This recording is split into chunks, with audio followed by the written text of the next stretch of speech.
Hi there, Michelle Caterson here, coming back again for the third part of this blog about how changing your time can change your health. And so in the last section, we talked about how changing your perception of time and picking up on the negative self-talk and blame that often accompanies the feeling of being time poor can change. So you can pick it up and change it and write a new story. Okay, so in this section, what we're going to do is we're going to really assess what you're actually prioritizing your time on right now.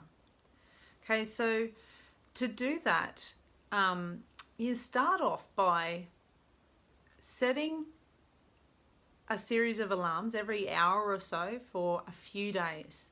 Carry a notebook, and in that notebook, every hour, write down what you just spent the last hour doing, what the tasks were that you completed, and then beside each of those tasks, rate it 1 to 5, 1 to 10, whatever scale you want to rate it on, of it was very important, kind of important, neutral, not so important, totally not worth your while. And then what you want to do is really have a look at the data once you've got it and assess how you are spending your time. And what you want to do once you've looked at that, and you can see, well, say for example you're spending 40% of your time on things that are not worth your time. You can really start to ask some questions.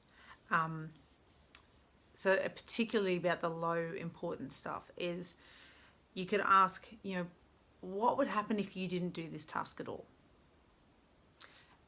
And ask, what can you get someone else to do the task for you? Outsource it, make someone else do it.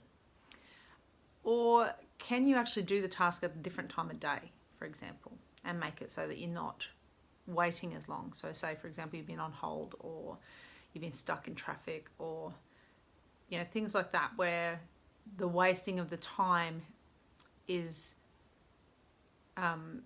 associated with a particular time of day. Can you change that? And you may or you may not. Now, the real key to this step, though, is being really, really honest with yourself.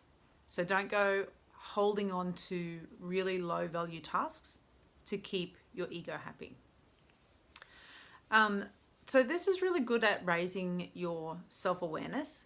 But you might be asking, well, how does this impact on my health? So, for example, say you're at work and you're in a meeting. So the last hour you just rated very important. You're in a meeting, and it's because the meeting was very closely aligned to the goals that you're trying to achieve at work. So it feels good doing that. Or you've just spent the last hour in the meeting and the meeting actually has no impact on your outcomes at work and you feel like you've just wasted an hour of your life.